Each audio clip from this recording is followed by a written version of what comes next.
Hey, it's Robert Fitton, and today I want to talk about the best of the worst albums. Now, these are albums that are considered the worst by these artists, by all these lists that are on the internet. I did some researching and I looked up different artists, found out what everybody considers their worst album is, and we're going to put them up against each other and find out which is the best of the worst. Albums by the Rolling Stones, Aerosmith, the Beach Boys, David Bowie, Kiss, Motley Crue, and Elton John. Who's got the best of the worst? We're about to find that out. Kiss, Hot in the Shade from 1989. Now, before we talk about that, let's just remind you who Kiss is. Not only are they Destroyer, which is above me, I think you can see the legs there, but they are also this band as well. They gave us such songs as Strutter and Deuce and Cold Gin and Black Diamond, and of course, this is the version without Kiss in Time on it. Are you kidding me? Of course it is. But yeah, Kiss, Hot in the Shade, 1989. This came out with 15 friggin' songs on it. You know, it was that kind of an album that helped to put the nail in the coffin on vinyl the first time around, with making like 65-minute long albums and trying to put 15 songs on one record. You know, 4.5 minute long songs on one record. And I've never heard the record of this. The closest I've got, the cassette, is what my roommate had. We used to listen to that all the time in college. Not all the time, but a couple times. And yeah, that's you know, it sounded pretty good on there. It still sounded kind of thin, but I can't even imagine how the vinyl sounds. So if anybody's heard the actual record of Hot in the Shade, how is that sound quality, especially side one, with longer songs and then more songs?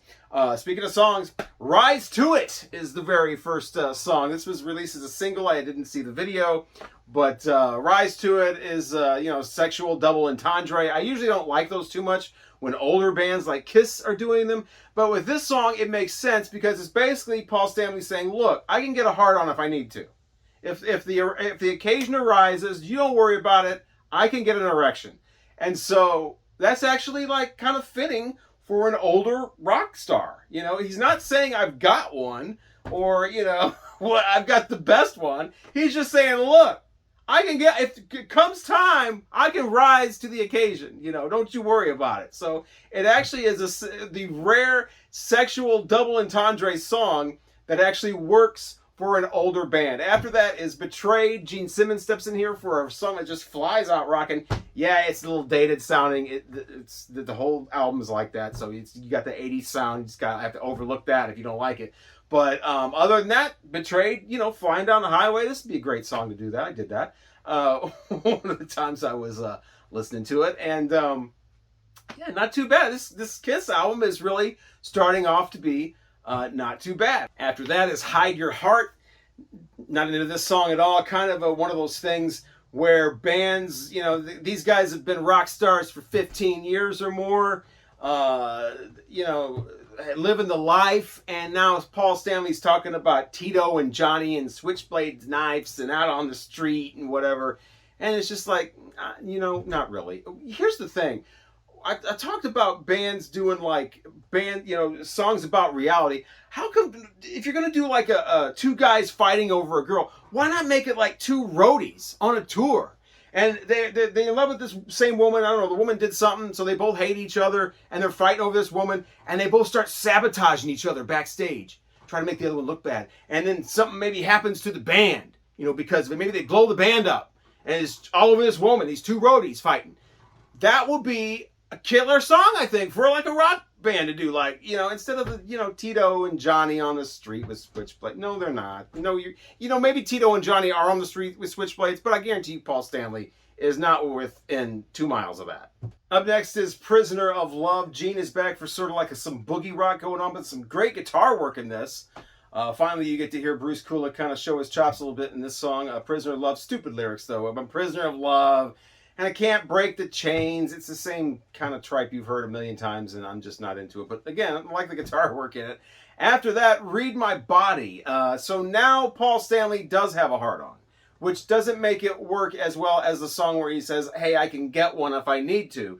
That works for an older band. This one, I've got, you know, Read My Body, and you can tell that we get it, no.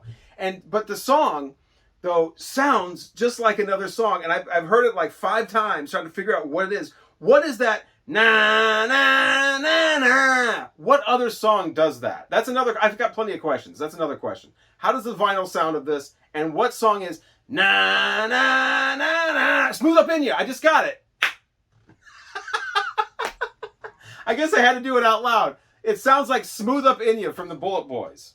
And the music kind of sounds like Pour Some Sugar on Me. So you get a little Bullet Boys, a little Def Leppard in there for Read My Body. Unfortunately, that's not going to... I don't want to read Paul Stanley's body. Up next is Love's Like a Slap in the Face. You know that's a Gene lyric. Or I guess it is anyway. I mean, it's just kind of a throwaway track. You got Forever after that. And we're still on side 1, by the way. Forever is after that. I think this went to number 8 on the Billboard charts or something. It was their first big single in a long time. And what's interesting about Kiss's singles, there's a couple of artists that are weird like this too. If you just go by the Billboard charts, and that's all you know about Kiss, you just Billboard, you would think they were a ballad and disco band. Because their biggest hits are ballads, and then like I Was Made for Loving You. Those are their biggest singles. And that's why going by like Billboard numbers exclusively do not always tell the story. But Forever is a song that I do not remember at all. I guess it was played on the radio a lot back then. I was graduating high school at the time, or getting ready to, and I was way into like punk rock and alternative at that point, and was not interested in what Kiss was putting out, especially the hot ballad co-written by Michael Bolton, God's sakes. Forever, I don't know, whatever, is what I think about that song. 2 Money songs coming next with Silver Spoon, which features like soul backup singers. I was kind of surprised to hear that. I don't think it sounds out of place, though. It's just kind of refreshing to hear that on the Kiss album out of nowhere.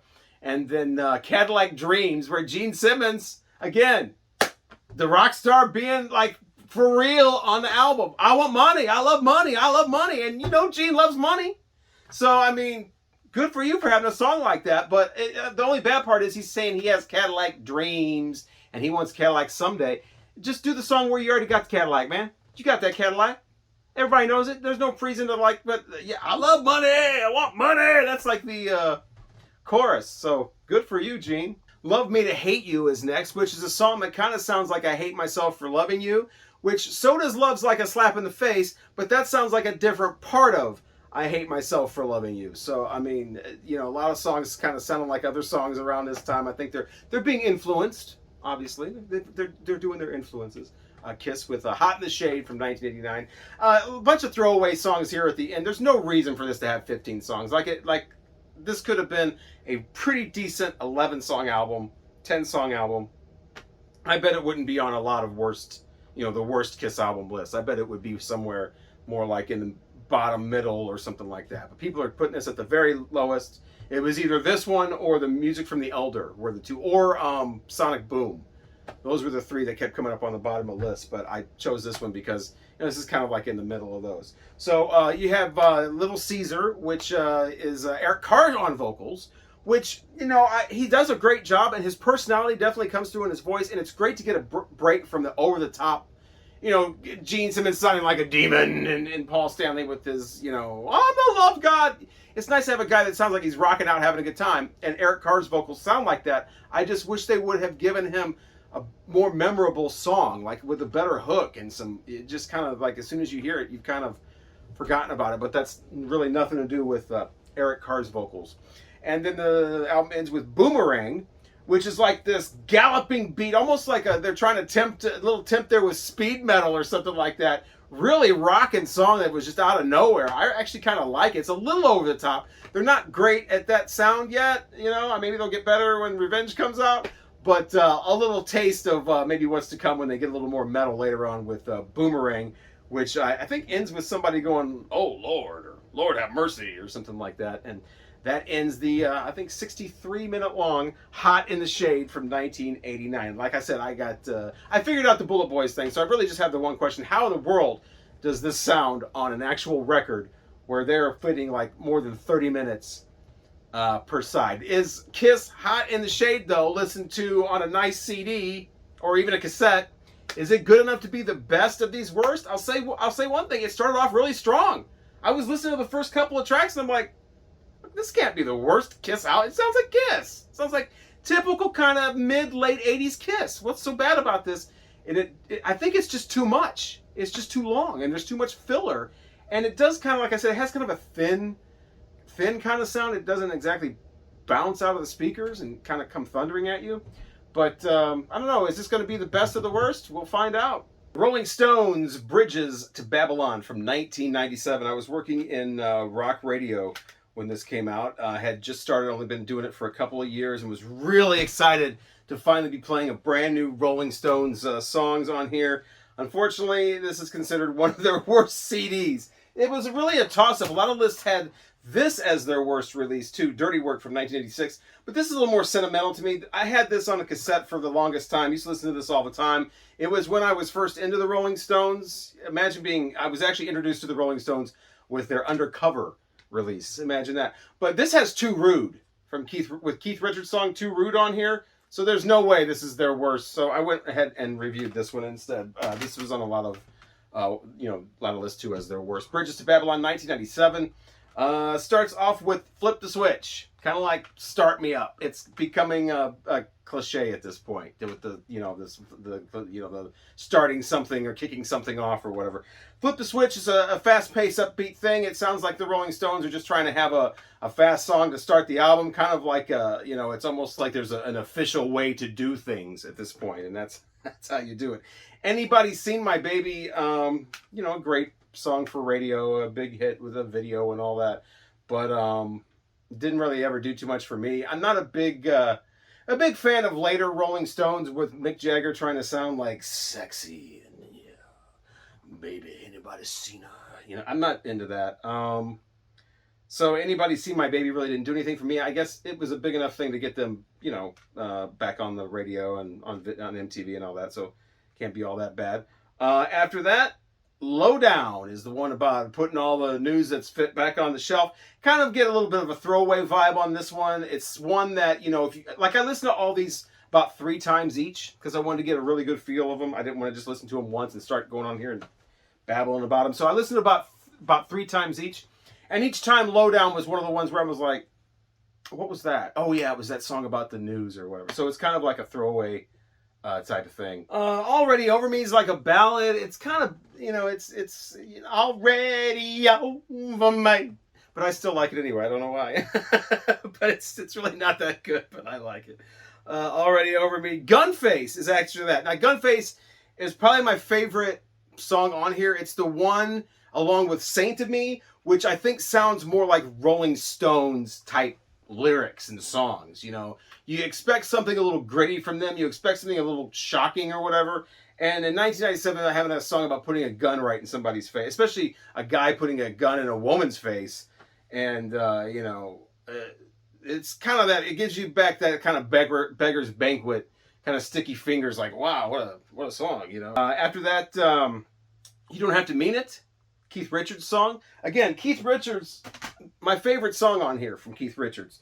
On here, though, Keith Richards, not the best tracks on here at all. I usually like Keith Richards songs are usually one of the highlights on the albums for me, but on here, he's got 3, and none of them. And this first one, again, we're trying to be sexy. It's Keith Richards, and he's talking about, let the words drip from your lips. I want them dripping from your lips. I'm just, dude, no.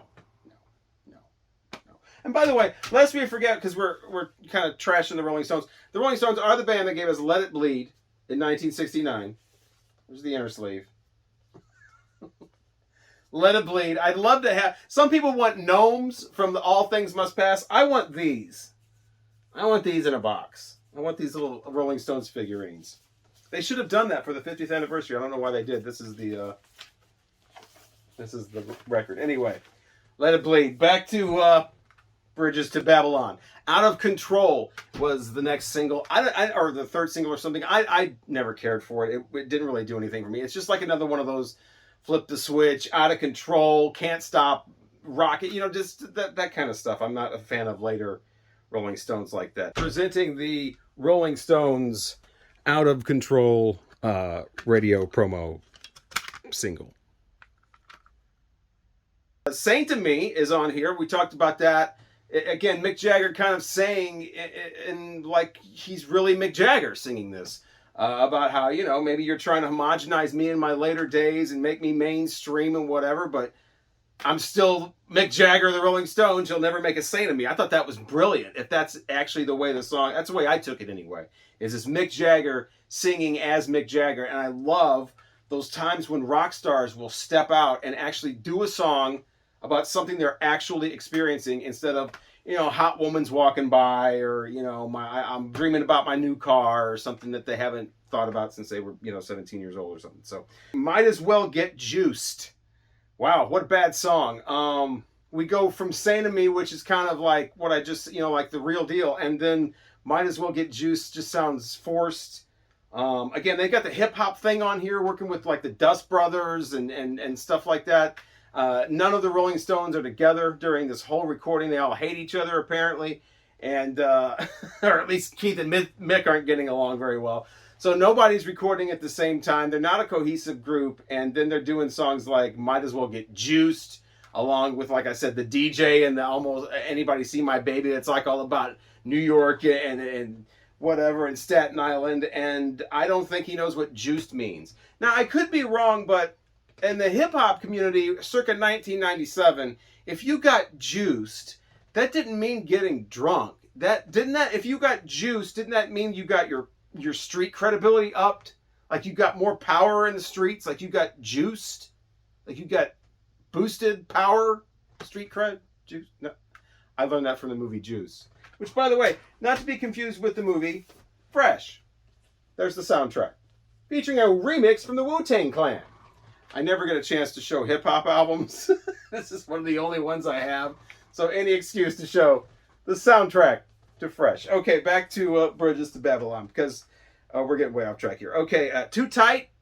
Again, old men trying to be sexy, talking about how you're too tight and all that. I get what that is. Cheap Trick did it better. They were younger, more energetic, and She's Tight's a better song.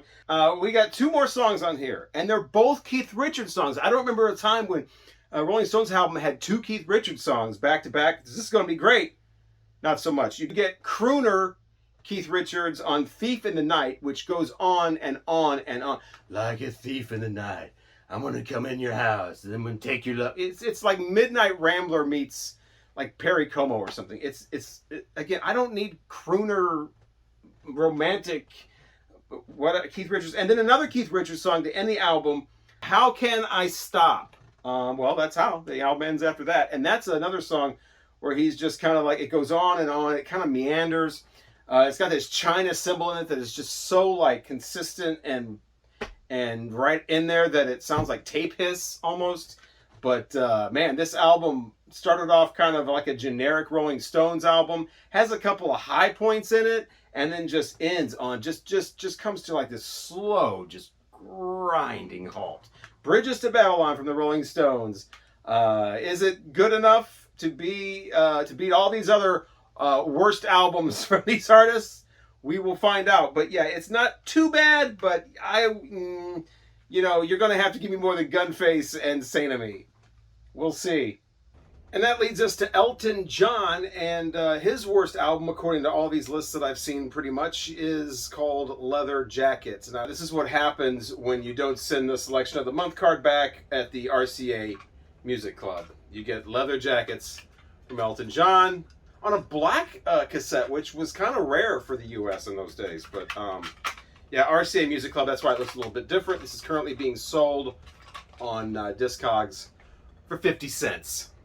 But yeah, it's considered Elton John's worst album. It came out in 1986. The single off of this is called Heartache All Over the World. And I remember when I got this, seriously, I didn't send it, so they sent me the tape, and I'm like, oh, Elton John, well, you know, maybe this has got some good songs on it. And I remember looking at it going, this is the brand new Elton John, and I don't recognize any of these. I know Heartache All Over the World was a single, but I don't remember ever hearing that on the radio, and I don't remember seeing the video for that either. I remember Nikita. That was all over MTV from the previous album. And In Neon, that was all over MTV. It wasn't a huge hit, but it was, you know, when it was out. But Heartache All Over the World, I don't remember at all, but we'll get to that song first. Elton John back with his producer Gus Dudgeon. He's back with lyricist Bernie Taupin, so should be a pretty good release, but fans say that it's his worst, so we'll find out. All right, song number 1 is the title track called Leather Jackets. It's sort of an ode to guys wearing leather jackets you would think in the 50s, because he's talking about the girls that like them. So it's those kind of leather jackets, 50s greaser leather jackets, and that's kind of a theme throughout the album. It has kind of a doo-woppy theme, kind of castanets kind of going on, especially in the next song called Hoop of Fire. Has that kind of early 60s vibe to it, kind of a Ronettes, kind of like the castanets and all that.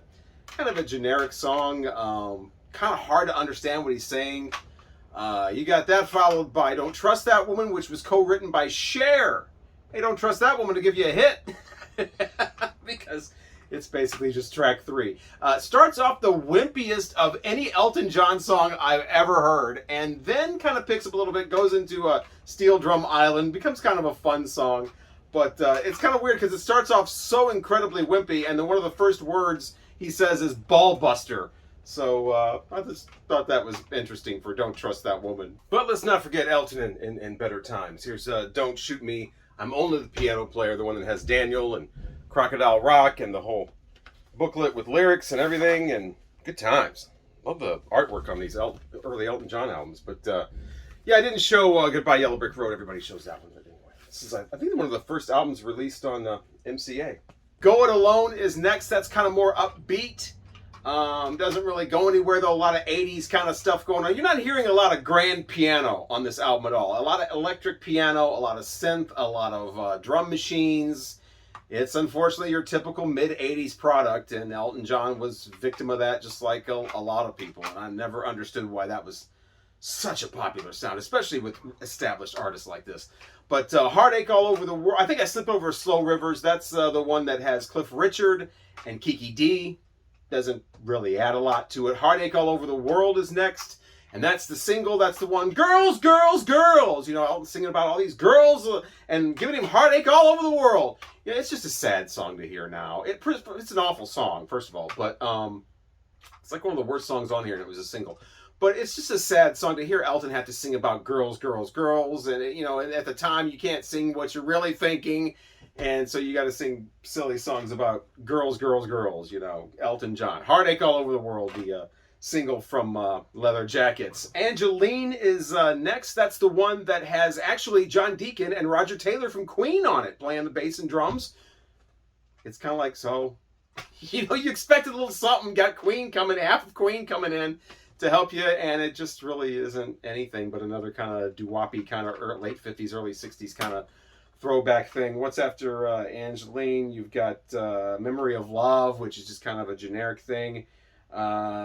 Paris, which is about wanting to go to Paris. When I get to Paris, everything's going to be great. He does complain about only having one book to read on the flight, though. Oh, poor Elton. What's he going to do on the flight to Paris? I'd like a flight to Paris. I don't even need any books. And we close everything off with I Fall Apart, which is actually kind of a heartfelt song. You know, it's a real... you know, you feel like he's being honest, you know, in retrospect, especially everything you know now. It's still not a very good song, though. That's the real problem with it. It sounds honest, it sounds real, it sounds heartfelt, and but it's not there. And listening through about half of this, I start realizing, because his voice keeps coming and going in the mix, and I think that's the producer just trying to overcompensate for the fact that his voice is messed up at this point. I remember he did that Australian thing and kind of made a comeback there with the Candle in the Wind live version that came from that. And his voice was real throaty then, trying to hit those notes.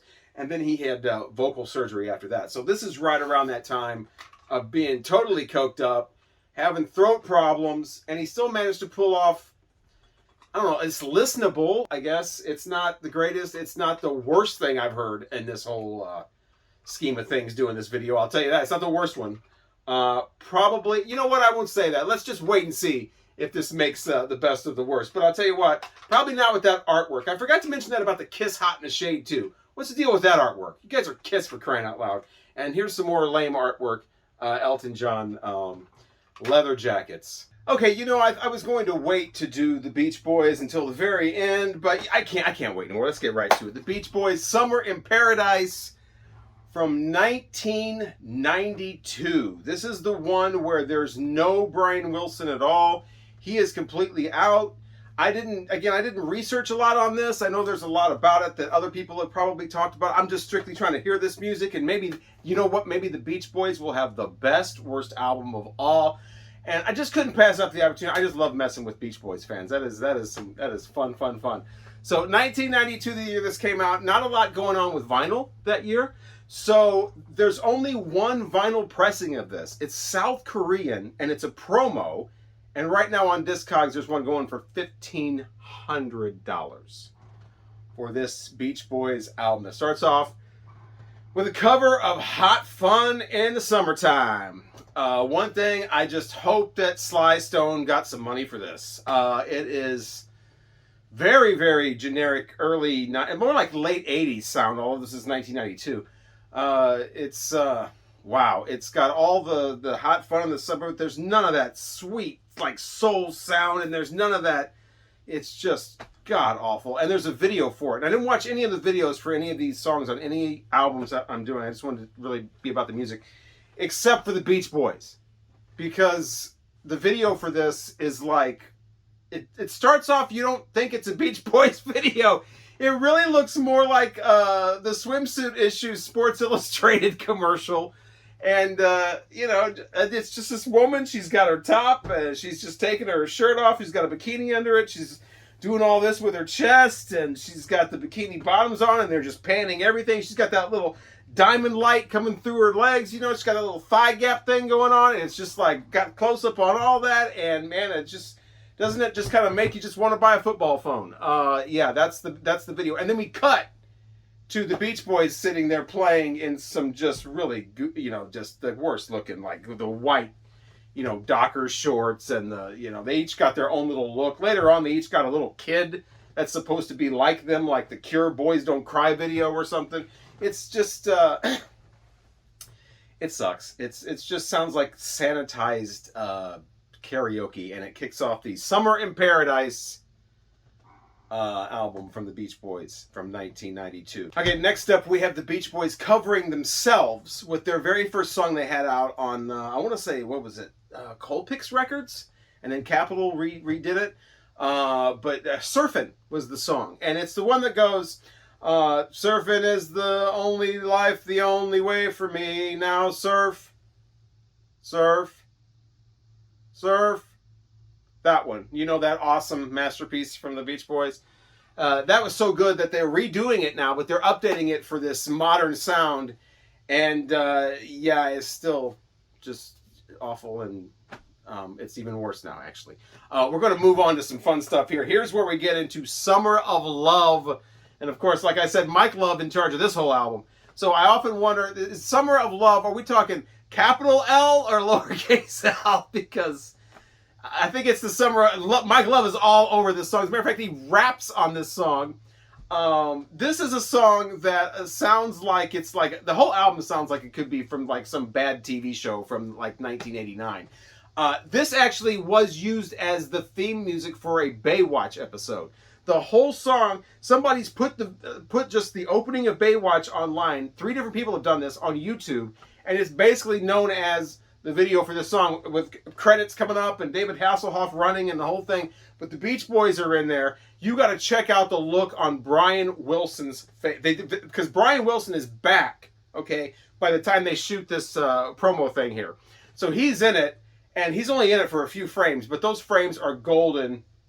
Brian Wilson is the best part of the Summer of Love video. And it's just, you know, it's gonna be a summer of love, and the girls are all out, and the girls want a summer of love. Come with me, baby, back to the pool. This is Mike Love singing all this. This guy's, you know, older now, and it's just, I'm just not into it. Like I said with the Kiss thing, when you reach a certain age, you gotta stop with it just gets creepy, you know? And I need to mention, too, that there's a lot of, like, Surfing is a Beach Boys cover of a Beach Boys song, you know? And, like, there's a lot of name-dropping of Beach Boys song titles all throughout this, kind of Beach Boys references from their, you know, glory days all throughout this album.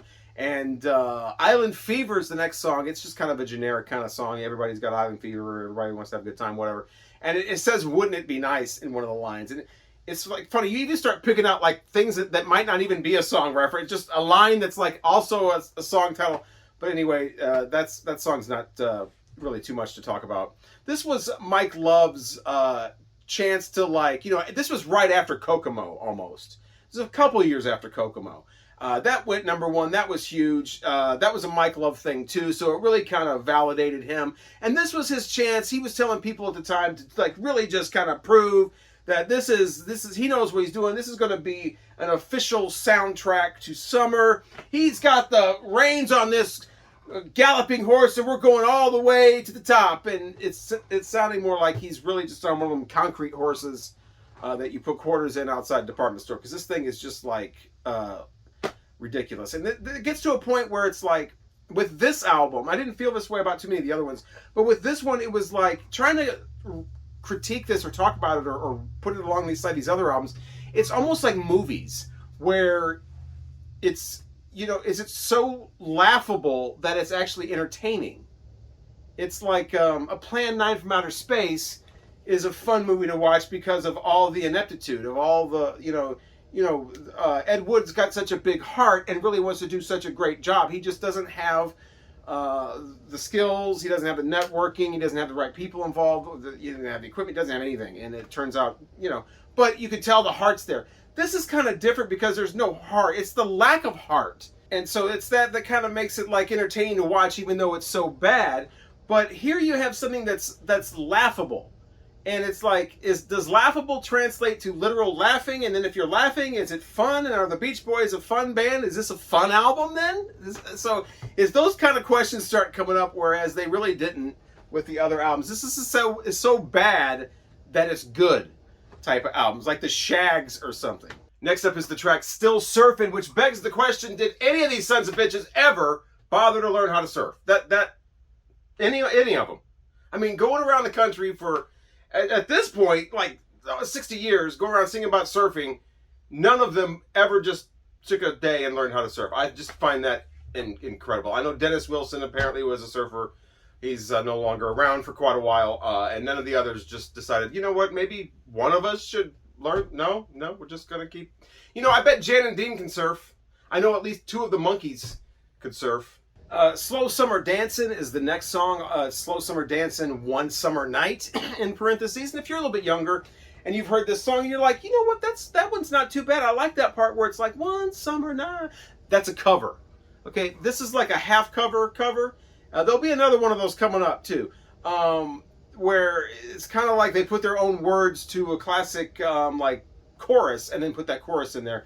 Great sounding chorus. The rest of the song, pretty much forgettable. Strange Things Happen is the next song, and that is basically the first song on the album that just basically sounds like a normal song, and we're done with all this gimmickry and this rapping and this overpowered drum machines and trying to be as hip to 1992 and coming off more like 1988 bad. Not Michael Jackson bad, just bad. It's just a normal sounding, mediocre, kind of forgettable song. It's the first one on the album. There'll be a couple more. It's called Strange Things Happen. The next song is a remake of Remember Walking in the Sand. Like I said, a lot of this album's kind of laughable. You can kind of make fun of it. If you don't like the Beach Boys, it's a great listen because you can make fun. If you don't like Mike Love, but you love Brian Wilson, you can listen to this and be like, see, that's what you get when Brian Wilson's out of the picture. You get this schlock. So you might want to listen to it for that reason, kind of validate Brian Wilson. But if you were like me and you grew up with loving the song as a little kid, the oldies compilations, loving the song Remember Walking in the Sand from the Shangri-La, this is just going to piss you off. Piss me off. Because it starts off with the samples and remember, that stupid shit. And then it goes into like just a really bad version of it with the samples popping up every once in a while. And Carl Wilson is the vocal. Trying to sound like he's, I don't know, trying to imitate Peter Cetera or something. But he is just like, you think he's the nice guy, like one of the good guys. And he turns out ruining Walking in the Sand from the Shangri-La. So yeah, not into that at all. The laughing turns to like, getting pissed when that happens. Lahaina Aloha is next. It is probably what I would say is the best song on the album. It's pretty bad, mediocre, kind of middle of the, not bad, but just kind of a mediocre song. It's got that 80s drum machine thing going on. But like I said, it's the best song on this album. So congratulations to that. We got a half cover, half not of Under the Boardwalk. We got Under the Boardwalk next with a bunch of new lyrics added in, and then a bunch of change stuff during the chorus. The best example being On a Blanket with My Baby, turning into I'm Gonna Make It with My Baby. Yeah, that's literally changed. Trying to update that, probably trying to be a little more risque for the new times, because kids don't want to hear On a Blanket. Yeah, I gotta make it. Too bad you used the term make it. I don't think anybody was saying make it in 1992. And speaking of old songs, I almost forgot to say, you know, hold up an old Beach Boys thing in their prime. So here's this single, For Good Vibrations. I love that song. And then Wouldn't It Be Nice is on the other side. So, you know, that's pretty much all the Beach Boys, their prime that you need. Well, I Get Around. Might want to get that. I like I Get Around. And if you could find Sail on Sailor, that's pretty cool. So that's about it. But back to Summer in Paradise. The title track is next, which actually has some good intentions. It's all about, you know, they get environmental. They start talking about, you know, the beach and all that, and how we've got to start cleaning things up and, you know, recycling and all that kind of stuff. That was pretty big, you know, in the early 90s. None of that stuck, obviously. But, you know, back in the early 90s, people were trying to get involved, trying to get people. It's nice to see the Beach Boys doing that. But they do it by starting off, they still got a name drop a bunch of their songs. I mean, it literally starts off when we were back having fun with Rhonda and Barbara, and it's all about the Beach Boys, and then it kind of turns into this thing about, you know, saving the planet. I guess they thought, well, if this ever gets played, you know, as a Greenpeace theme or, you know, something like that, we'll have our, like, songs name checked in there. They even name check Kokomo in this song, and that is the second to last song on the album.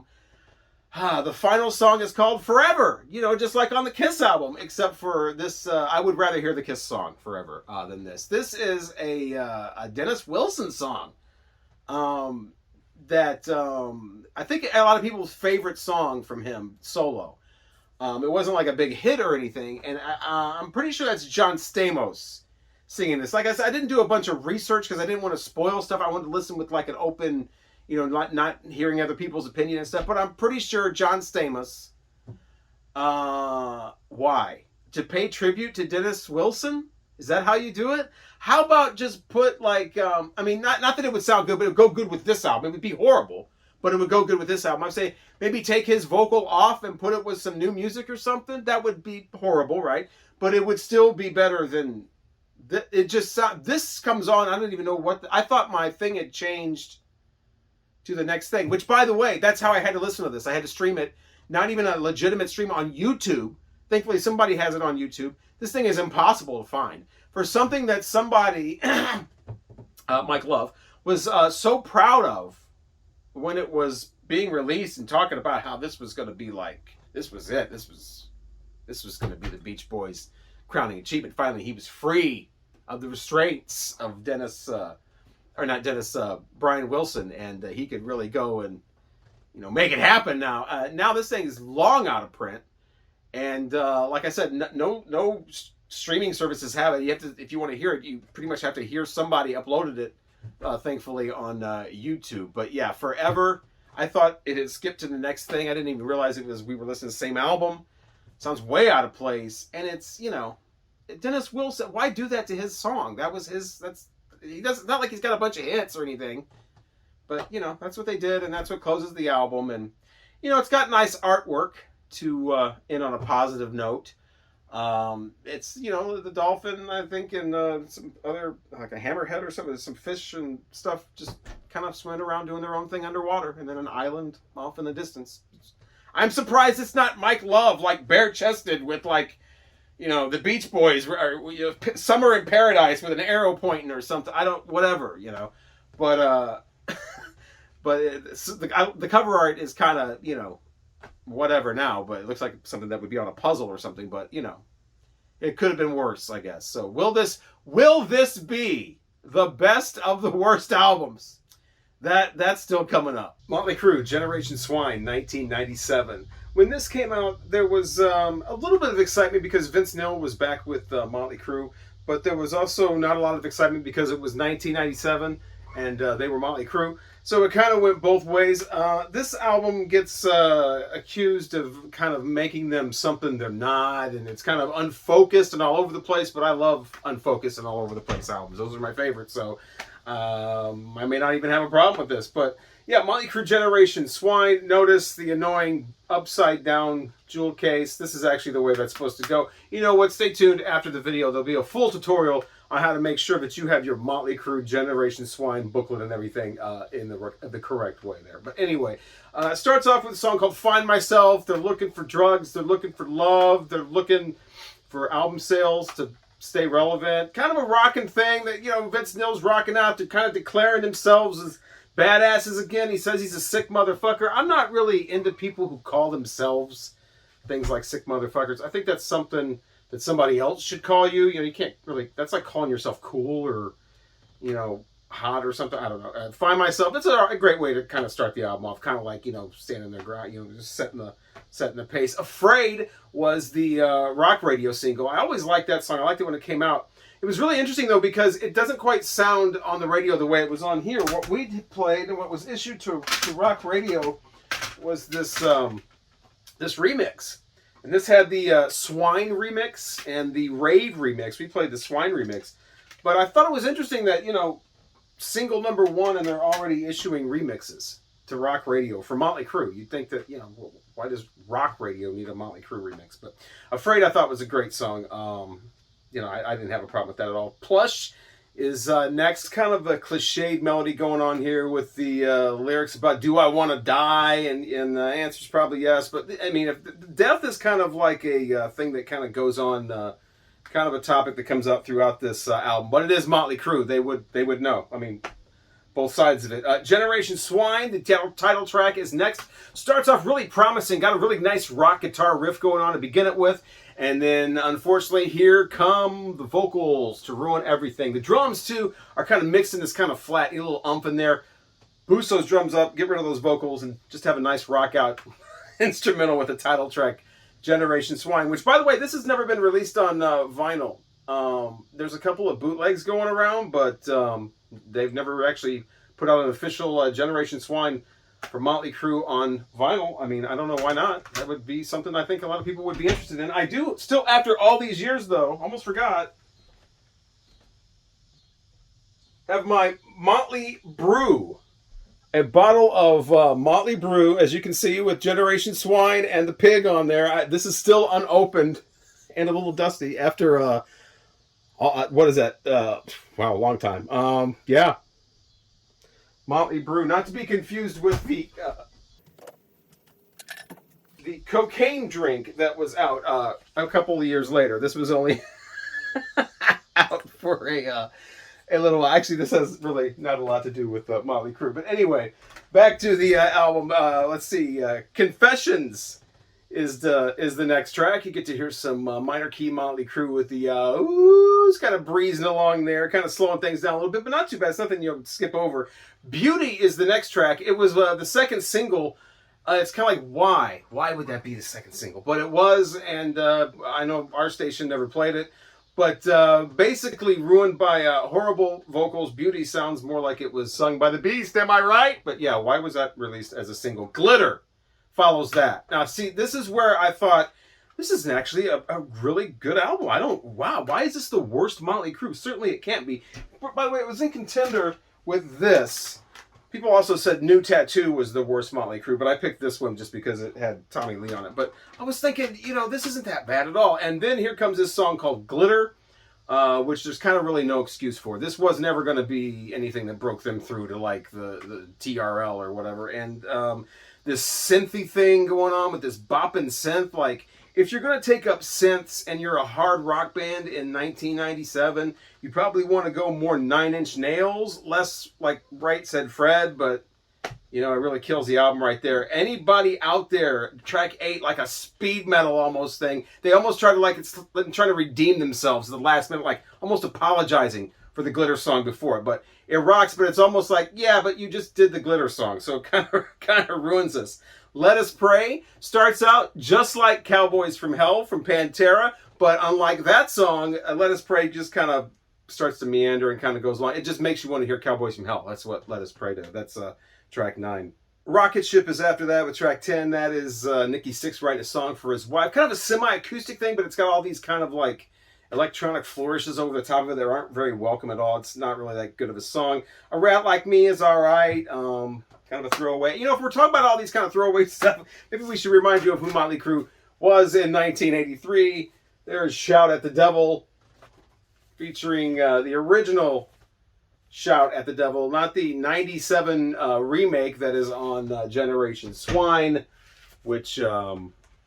yeah, I mean, there was really no reason for it. If you've been making hard rock music and you had a decadent lifestyle, and it kind of shows in your voice after so many years, you probably don't want to remake the exact song, you know, because it really showcases that. It kind of sounds like a flew through kind of thing, like they're just flying through it. It's not bad, but it sounds like a live version with no audience, really. But it's kind of like, what's the reason? And then it closes with track 13, Brandon, this ballad type thing that Tommy Lee sings for his son Brandon. Really kind of not. It sounds like an amateur wrote a song for their son that they're doing at like a, I don't know, some kind of a celebration for their son's second birthday or something. It doesn't sound like a real professional type a thing. There's no like real great lines in it or anything, and it just really turns this album from like what I was saying, like kind of unfocused and all, you know, kind of a rock, you know, all over the place, to just a hodgepodge. You know, it comes from a wild ride to a hodgepodge when they start throwing in, you know, just anything. Let's remake a song. Okay, you do a ballad for your son or whatever. So not a great way to end such an album that started off really kind of great. Motley Crue, Generation Swine. I mean, pretty good. Is it good enough to be the best of the worst? We'll see. Hours from David Bowie.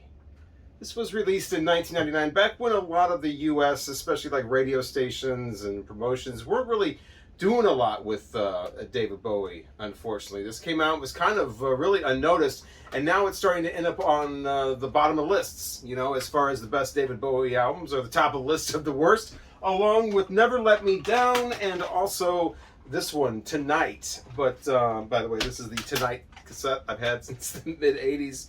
You will notice... it is, as always, cued right past Blue Jean. So, yeah, there's David Bowie's Tonight. So I decided to do this one because I wasn't really familiar with this one at all. But the nice 3D lenticular cover. Here's some more of the artwork on there. You can actually take the booklet out. And then you get just the photo of David Bowie and a bunch of great stuff in there and lyrics and everything. This was pretty cool, I thought, though. You have all of his discography there. I have all of the... I don't have any of these except for Heroes. I don't have this one or this one. So my question to David Bowie fans are any of these essential? I don't have any of these except for Heroes, and I don't have White Tie or Black Noise. I don't have that one. Don't have this one, this one, or this one, or this one. So are any of those absolutely essential?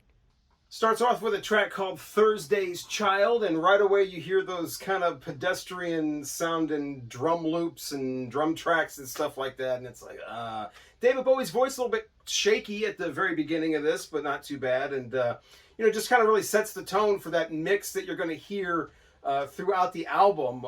Actually, the song starts off a little bit sounding like Streets of Philadelphia from Bruce Springsteen, really, but we move on to Survive, track 2, a little bit more up-tempo, and Bowie's voice seems to fall more into itself here. A nice soundscape here, but still, I wish it was a little more real sound going on and a lot less of the synth stuff, but still a nice tune. You got to pay a little bit of attention to the lyrics, I think, at this point. I'm beginning to suspect that that's going to be a highlight of this. And by the way, this was voted the worst David Bowie album on a lot of lists, so that's why I chose this, but it was also up there with, or down there with, Never Let Me Down, and also this one, Tonight, from David Bowie. This is from 1984. My cassette from way back then, still queued up right past Blue Jean. You knew it would be. So I didn't do this one. I decided to do this one instead. So we'll see what this is all about. If I'm Dreaming My Life is next. A little bit more energy in this one. The album starts to pick up a little bit. Still got that kind of pedestrian, adult contemporary, you know, kind of sound, though, that late 90s kind of thing going on. It actually kind of sounds more early 90s, mid 90s, really. It's kind of weird to hear David Bowie with such a kind of a throwback sound, but again, great lyrics, a great kind of song overall. I just wish I had a better mix. And then the next song, 7, definitely it's all about Bowie himself. And again, great kind of melodies going on here. These are worthy of multiple listens. Most of these albums I listened to maybe 3 times to get a feel for them. This one I had to check out about 5 times. It's definitely a slow burner. And of course, almost forgot, just as a reminder, David Bowie with the most excellent album, and Ziggy Stardust. You know, after listening, I've been listening to these worst albums all week, and I'll be glad to start listening to some actual decent stuff here again. Not that these aren't all decent. That's the thing. None of these are really terrible. Well, except for maybe there might be an exception. With songs like 7 and What's Really Happening, you get a sense that it really is going to be more about the lyrics and about knowing and appreciating who David Bowie is and what he's singing about and why he's singing that stuff. What's Happening was actually written by a fan, if you know that story. Bowie Net, you know, was the first websites to feature music and all that. I think this was one of the first albums that was ever streamed online, by the way, but you know, legally. But they put out this contest, and they put out the music to this song, and you know, the best lyrics won, and the guy's credited on here. I think his name is Alex Grant, and he's forever this David Bowie fan that wrote the song, became the winner, and is now forever, you know, a part of David Bowie's legacy by writing that song. Again, it's called What's Really Happening. The Pretty Things Are Going to Hell is next. Now it starts to rock a little bit. Now we start getting back to that definitive Bowie sound, and I love the title. Best title on here. The Pretty Things Are Going to Hell. You're not sure if he's doing an SF Sorrow remark, or maybe he's talking about your pretty face going to hell, or maybe he's just doing his own thing. But great stuff. Probably best song on here. And it's followed by another great song, New Angels of Promise. Another kind of a more upbeat, kind of more energetic tune on here. And it's got the classic vocal layers of that definitive David Bowie sound too. Like, you know, he's here, he's there, he's multi-tracked. A great song. A brilliant adventure, as well as a small little instrumental. That kind of is reminiscent of back when they used to do the, you know, one side of a David Bowie album would be nothing but instrumentals. But, you know, it's kind of light. It's kind of like a minute and a half long, but still, why can't we have real chimes? Why can't we have a real flute? Why does everything have to be a synth? And the closing track, great vocal, great lyrics. The lyrics are the thing with this album, really. But again, with that real pedestrian mix and the drum loops and the drum tracks and stuff like that, and the click tracks and whatever. 1999, you gotta love it. You know, if they're gonna remix albums and put them out, instead of doing like awesome albums that were great to begin with, like everything from the Beatles, why not go back and look at some bottom of best lists or the top of the worst lists and remix some of these? Remove that sound of the era, you know, whatever it is. And here it would be the drum tracks and whatever. Remove that and put in a real drummer that's a super David Bowie fan that does some fills and rolls and stuff, and bring this album to life, you know. Hours from David Bowie, a pretty consistent album all the way through. There aren't any real spots on here where you're like, oh God, you got to just turn it off. So that's an improvement over some of these other albums. Is this good enough to be the winner? The best of the worst. It's coming up. Aerosmith and Just Push Play from 2001. Now, of course, Aerosmith, the same group that gave us Toys in the Attic, featuring, of course, Sweet Emotion and Walk This Way and No More, No More and Uncle Salty and Big 10-inch Record and all of those wonderful songs. But let's talk about Just Push Play. This came out in, like I said, 2001. When this came to the radio station, I remember just being appalled. But I listened to it again. You know, it's another one of those. It's not that bad. It's not that bad. That's the thing. It really isn't. You start off with this Beyond Beautiful song, which is kind of plods along, a little bit forgettable. The whole album starts off with a dial tone. So, you know, it's only going to get more exciting from there. Track 2, this is actually really hard to read, by the way. This is an awful cover. Awful. And then the back is actually like this black on dark pink. So we've got Just Push Play, the title track is number 2. That's like the worst song on the entire album. It was the second single released. I remember we played it and people hated it. They called in the radio station, they hated it. I hated it. Got this stupid gimmick where it's like, it cuts out the word fuck, but then it puts in the word fuck at the end. But if you're playing on the radio, the word fuck's cut out through the whole thing, so it really makes no sense. Got these stupid lines like Cadillac back, no Cadillac, whack back. And I remember Steven Tyler at the time got asked, like, what what inspired that lyric? What does that even mean? And he's like, oh, that's something my little granddaughter said. And I thought, oh my God, that's so ingenious. Cadillac whack. No, Cadillac back whack. Oh my God, I got to put that in a song. That just reminded me, like, that's like the type of thing that, like, a grandpa would, like, show you pictures of his cute little niece and be like, oh, she looks so cute in this little flower hat or whatever. Oh, look at this one. She said, it's like the same thing. Don't put your little granddaughter's lyrics in Aerosmith albums, please. Like I said, Just Push Play, title track, worst song on the whole album. After that is Jaded, which was the first big single. Catchy. You know, it's not exactly a rocker, but if you're going to try to get on top 40 in 2001, but still kind of sound like a rock band, Jaded is pretty much the way to do it. And also remember, they're coming off of I Don't Want to Miss a Thing. So this is at least a little more Aerosmithy than that Dionne Warren song from Armageddon. Fly Away From Here is a ballad. It's really kind of soaring, but a little bit overdone, like a lot of Aerosmith. It's a little overcooked. Fly Away From Here.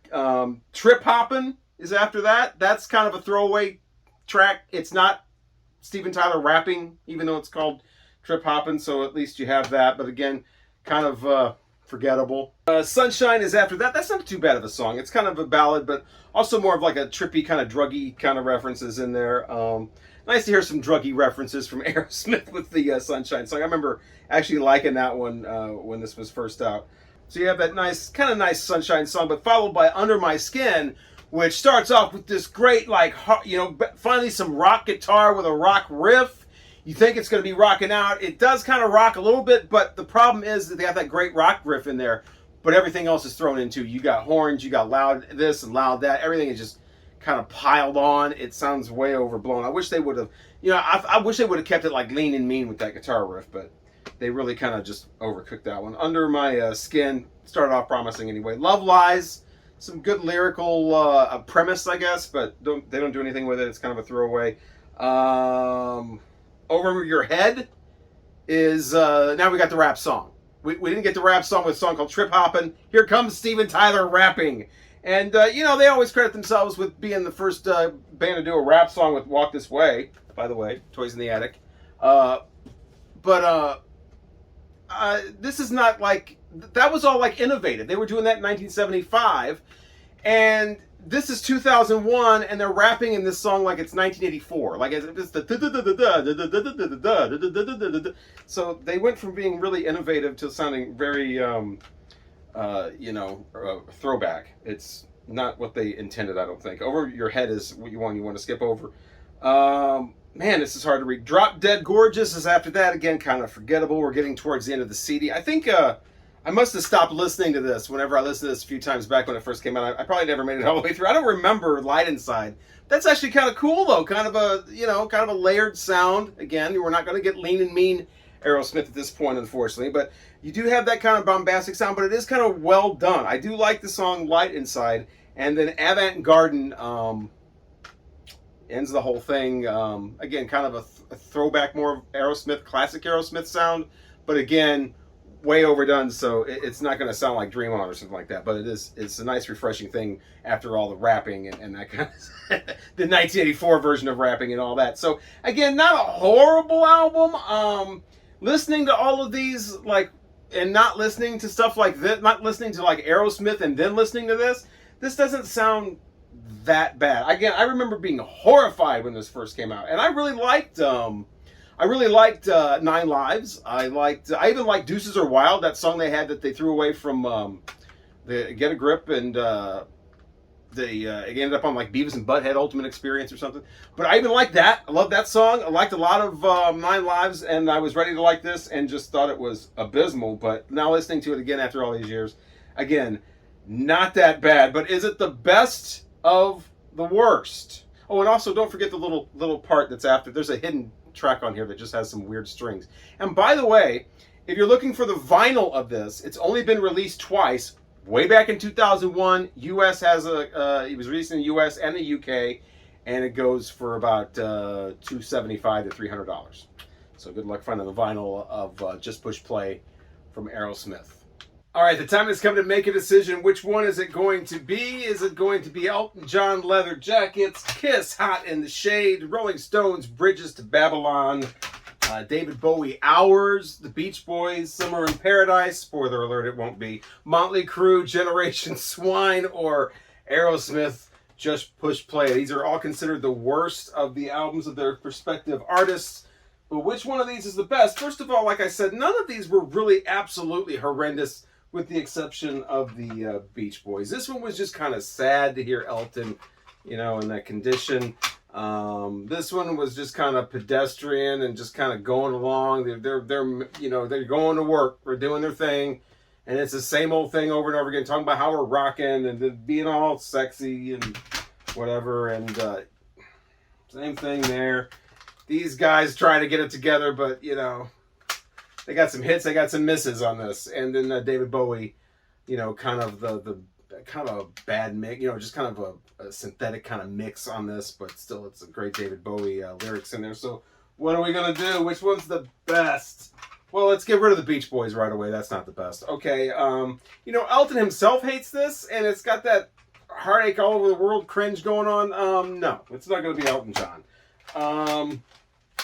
Joe Perry hates this. It's got that stupid, my granddaughter wrote the lyric, Cadillac whackback, I'm so proud. No, we don't, no.